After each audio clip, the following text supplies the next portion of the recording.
Skinny होना सिर्फ body का इशू नहीं होता, ये ईगो का भी इशू होता है। तुम जिम नहीं जा सकते कॉज तुम्हें लगता है कि जिम में लोग तुम्हारा मजाक उड़ाएंगे, सोसाइटी तुम्हें डिफरेंट बैड टैग्स देती है। और सबसे पेनफुल क्या होता है, मिरर में खुद को देखकर अपनी बॉडी को ऑब्जर्व करना। ओवरऑल स्किनी बॉडी के साथ दुनिया तुम्हारी रिस्पेक्ट नहीं करती। लेकिन एक ट्रुथ है जो तुम्हें कोई नहीं बताता, स्किनी बॉडी को ट्रांसफॉर्म करना फैट या ओबीज से ज्यादा पावरफुल होता है। क्यों? क्योंकि तुम्हें ना सिर्फ मसल्स गेन करने होते हैं बल्कि अपनी पूरी आइडेंटिटी को ही बिल्ड करना होता है। स्किनी गाइज के लिए प्रॉब्लम सिर्फ वेट कम होना ही नहीं होता, प्रॉब्लम ये होती है कि उन्हें हर कपड़ा लूज लगता है, एनर्जी लो फील होती है, कोई उन्हें नोटिस नहीं करता एंड जिम में स्टार्टर डंबल्स भी हैवी लगते हैं। और इसका साइकोलॉजिकली इफेक्ट इस तरह पड़ता है कि तुम्हें लगता है कि मैं कभी मस्कुलर बन ही नहीं पाऊंगा और यही थॉट तुम्हारी ग्रोथ को मार देता है। अब सवाल ये है, क्या तुम हमेशा वैसे ही रहोगे या अपना पूरा फिजिक और आइडेंटिटी बदलने के लिए एक प्रॉपर रोड मैप फॉलो करोगे? प्रॉब्लम ये है कि ज्यादातर स्किनी लोग शुरुआत ही गलत जगह से करते हैं। कोई सप्लीमेंट्स के पीछे भाग रहा होता है तो कोई जिम मशीन्स पर अटका होता है और रिजल्ट्स या तो प्रोग्रेस रुक जाती है या मोटिवेशन मर जाती है। लेकिन अगर तुम्हें एक प्रॉपर रोड मैप मिले, बिल्कुल बिगिनर से लेकर फैट और मसल मास बढ़ाने तक, तो तुम्हारी जर्नी प्रेडिक्टेबल बन जाती है। तो चलो शुरू करते हैं वो रोड मैप जो तुम्हें एक स्किनी से fat gain ready calisthenics body की तरफ ले जाएगा। सबको लगता है कि स्किनी बंदा ज्यादा खाना खाए तो फैट आ जाता है, बट रियलिटी बिल्कुल उल्टा। एक ऐसा रूल है जो 90% स्किनी लोग मिस कर देते हैं। तुम दिन भर खाते हो पर फिर भी फैट नहीं बढ़ता। फ्रस्ट्रेशन होता है ना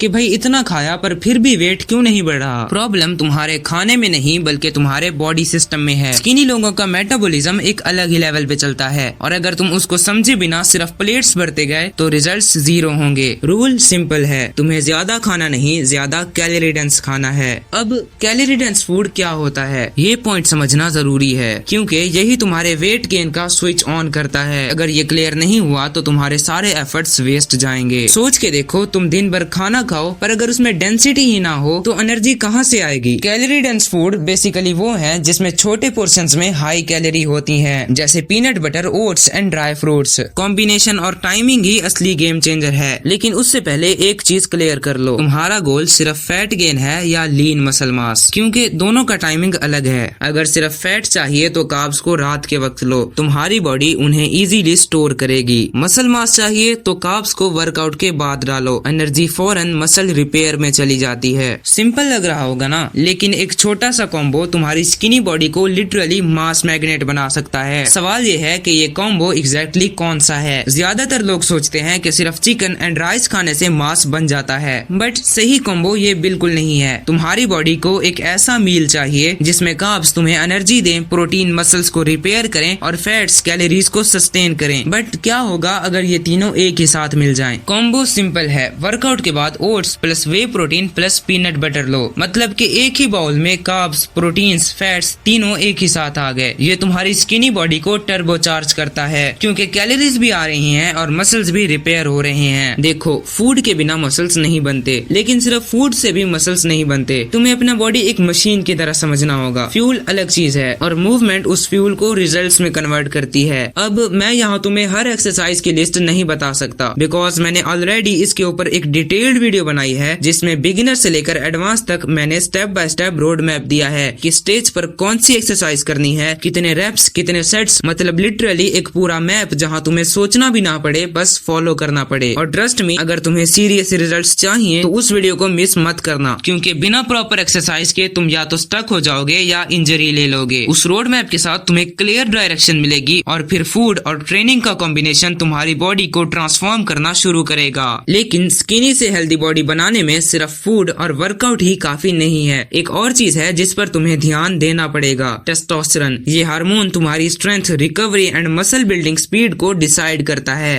अब सवाल ये है कि अगर टेस्टोस्टेरोन लो है तो ये तुम्हारी बॉडी को किस तरह इफेक्ट करेगा? लो टेस्टोस्टेरोन का मतलब सिंपल है, तुम्हारा वर्कआउट का इम्पैक्ट हाफ हो जाएगा, रिकवरी स्लो होगी, फैट मसल बैलेंस बिगड़ जाएगा। बट तुम्हारे लिए एक गुड न्यूज है, नेचुरल वे से टेस्टोस्टेरोन बूस्ट करना पॉसिबल है। सबसे पहले कंपाउंड कैलिस्थेनिक्स मूव्स जैसे pull ups, dips and push ups. दूसरा 7 से 8 घंटे की नींद, क्योंकि टेस्टोस्टेरोन मोस्टली स्लीप साइकिल में ही रिलीज होता है, इसीलिए प्रॉपर स्लीप इम्पोर्टेंट है। तीसरा healthy fats, nuts, olive oil and egg York जो कि हार्मोन्स के बिल्डिंग ब्लॉक्स हैं। और चौथा स्ट्रेस कम करना। स्ट्रेस से कोलेस्ट्रॉल बनता है जो कि टेस्टोस्टेरोन का बहुत बड़ा दुश्मन है। है। अब हो सकता है तुम ये सोच रहे हो, ठीक है यार ये सब तो कर दूंगा, पर कोई नेचुरल तरीका नहीं है जो इस प्रोसेस को और ज्यादा सपोर्ट करे। और यहीं पे आती है एक इंटरेस्टिंग चीज, मैनश्योर का टेस्टोस्टेरोन बूस्टर। हमारे एंसेस्टर्स सेंचुरी से कुछ हर्ब्स यूज करते आए हैं जो कि साइंटिफिकली भी सपोर्ट करते हैं टेस्टोस्टेरोन को बैलेंस करने में। वैसे तो आजकल बहुत से बूस्टर्स मार्केट में अवेलेबल हैं, बट उनमें से बहुत सारे बूस्टर्स में कुछ न कुछ केमिकल्स जरूर यूज होते हैं जो कि हमारी हेल्थ के लिए बिल्कुल भी अच्छे नहीं है। मुझे रिसेंटली एक फॉर्मुलेशन के बारे में पता चला, एक नेचुरल आयुर्वेदिक टेस्टोस्टेरोन बूस्टर जो मल्टीपल सपोर्टिंग हर्ब्स से बना है। और सबसे बेस्ट चीज, ये डेली यूज के लिए बिल्कुल सेफ है क्योंकि इसमें कोई भी सिंथेटिक एडिटिव या हार्मोन नहीं है। इस हर्बल ब्लेंड में ऐसे इंग्रेडिएंट्स यूज हुए हैं जो कि अपनी अपनी फील्ड्स के लेजेंड्स हैं। अश्वगंधा स्ट्रेस कम करके तुम्हारी स्ट्रेंथ और रिकवरी को इम्प्रूव करता है। सफेद मुसली एंड गोखरू स्टेमिना और इंड्योरेंस के लिए फेमस है। कौच बीज और तल मखन्ना वाइटैलिटी और एनर्जी को सपोर्ट करते हैं। इसी तरह के और भी बहुत से इंग्रेडिएंट्स इसमें यूज हुए हैं और ये सब एक पोली हर्बल कॉम्बिनेशन बनाते हैं जिससे तुम्हारा टेस्टोस्टेरोन नेचुरली बूस्ट कर सकता है। बस तुम्हें करना ये है कि एक कैप्सूल सुबह ब्रेकफास्ट एंड एक रात को डिनर के बाद लेना है, and that's it. Link in the description, चाहो तो चेकआउट कर सकते हो। तो